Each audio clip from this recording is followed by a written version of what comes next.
La primera carta de Pablo a los tesalonicenses.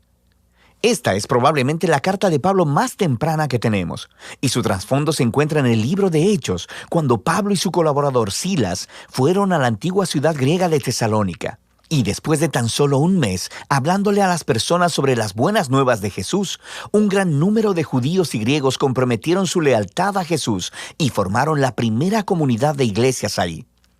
Pero se estaban cocinando los problemas. El anuncio de Pablo de que el Jesús resucitado era el verdadero Señor del mundo trajo sospechas. Así que los cristianos en Tesalónica eventualmente fueron acusados de desafiar al César, el emperador romano, cuando decían que había otro rey, Jesús. Y esto llevó a una persecución tan intensa que Pablo y Silas tuvieron que huir de la ciudad. Y esto fue doloroso para ellos porque amaban mucho a las personas que estaban ahí. Así que esta carta es el intento de Pablo de volver a conectarse con los cristianos en Tesalónica. Después, Pablo recibió un reporte de Timoteo diciendo que ellos estaban muy bien y que estaban floreciendo a pesar de la intensa persecución. Él diseñó la carta en base a dos movimientos principales. Primero, una celebración de la fidelidad de ellos hacia Jesús, y luego, un reto a seguir creciendo como seguidores de Jesús. Y entonces, estos dos movimientos están rodeados de tres oraciones. La carta inicia con una oración de acción de gracias. Los dos movimientos están unidos por una oración de transición, y luego la carta entera cierra con una oración final. Es un diseño hermoso. Pablo inicia dando gracias y celebrando la fe de los tesalonicenses, su amor por los demás y su esperanza en Jesús a pesar de la persecución. Él continúa relatando la historia de cómo se convirtieron, cómo ellos solían ser politeístas idólatras y cómo ellos estaban viviendo en una cultura donde todo en la vida estaba permeado por las instituciones y las prácticas que honraban a los dioses griegos y romanos.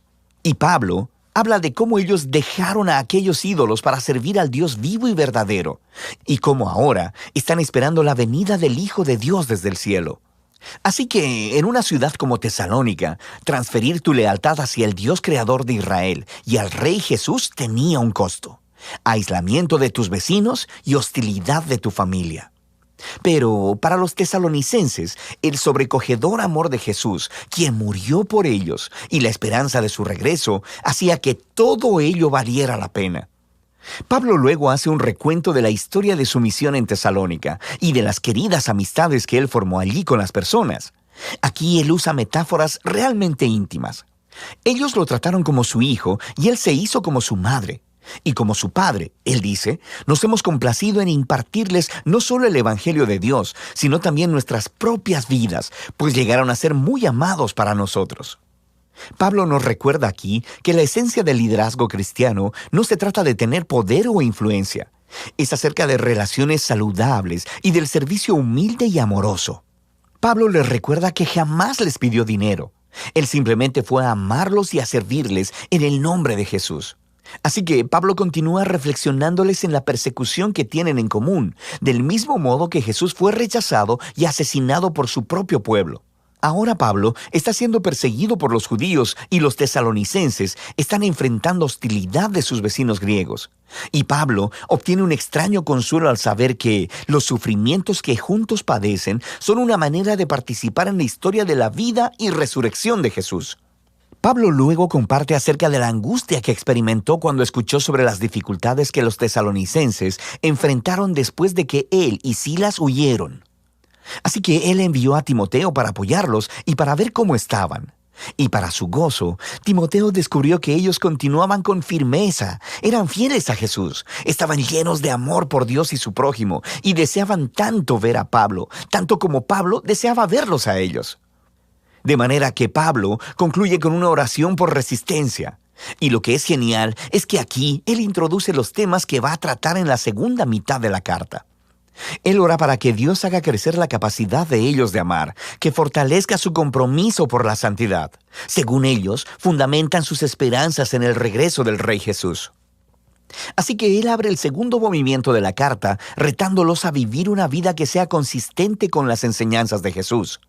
De manera que esto significa, primero que nada, un serio compromiso a la santidad y a la pureza sexual. En contraste con la cultura promiscua y sexualmente destructiva que está a su alrededor, ellos deben seguir la enseñanza de Jesús de experimentar la belleza y el poder del sexo dentro del refugio de una relación de pacto matrimonial comprometida. Dios toma muy seriamente la impureza sexual, dice Pablo. Esta deshonra y destruye a las personas y a su dignidad. Seguir a Jesús también significa un compromiso de amar y servir a los demás. Así que Pablo les instruye sobre que los cristianos deben ser conocidos en la ciudad como personas confiables, que trabajan muy duro, no solo para ganar dinero, sino para generar recursos, tanto para sí mismos como para compartir generosamente con las personas en necesidad. Después de esto, Pablo trata varias preguntas que los tesalonicenses tenían respecto a la esperanza futura en el regreso de Jesús. Así que algunos cristianos en la iglesia habían muerto recientemente, muy probablemente asesinados como mártires, y sus amigos y familias se preguntaban acerca de cuál sería su destino cuando Jesús regresara. Así que Pablo deja claro que a pesar de su dolor y pérdida, ni siquiera la muerte puede separar a los cristianos del amor de Jesús. Cuando Él regrese como rey, Él traerá hacia sí mismo tanto a los vivos como a los muertos. Y Pablo aquí utiliza una imagen realmente genial. Usa un lenguaje que normalmente describiría la manera como un súbdito del César romano enviaría una delegación para recibir su llegada a la ciudad. Luego, Pablo aplica esta imagen a la llegada del Rey Jesús. Cristo también será recibido por una delegación de su pueblo, quienes se encontrarán con el Señor en el aire, le dan la bienvenida y lo escoltan de vuelta a este mundo, donde Él establecerá su reino de justicia y de paz. Pablo quiere entonces que los tesalonicenses vean cómo esta esperanza debe motivarlos a la fidelidad a Jesús. Así que Pablo se burla de la famosa propaganda romana que dice que es el César quien trae paz y seguridad. Por supuesto, la paz romana venía a través de la violencia, a través de esclavizar a sus enemigos y de la ocupación militar. Y Pablo advierte que Jesús regresará un día como rey y confrontará esta clase de injusticia. Los seguidores del Rey Jesús deben vivir en el presente como si ese día futuro ya estuviera aquí, a pesar de la oscuridad de la maldad humana a su alrededor. Ellos deben permanecer sobrios y alertas, mientras la luz del reino de Dios resplandece aquí en la tierra, tanto como en el cielo. Pablo concluye todas estas exhortaciones con una oración de esperanza, de que Dios permee sus vidas con su santidad, que los diferencie para que sean completamente devotos y sin culpa hasta el día del regreso del Rey Jesús. Primera de Tesalonicenses nos recuerda que desde el principio, el seguir a Jesús como Rey ha producido una manera de vivir contracultural o santa, y que esto a veces generará conflicto y sospecha entre nuestros vecinos. Pero la respuesta de los seguidores de Jesús a esta hostilidad siempre debe ser el amor, enfrentando la oposición con gracia y generosidad. Y esta manera de vivir está motivada por la esperanza en el reino venidero de Jesús que ya comenzó con su resurrección de entre los muertos. Así que de eso se trata Primera de Tesalonicenses: santidad, amor y esperanza futura.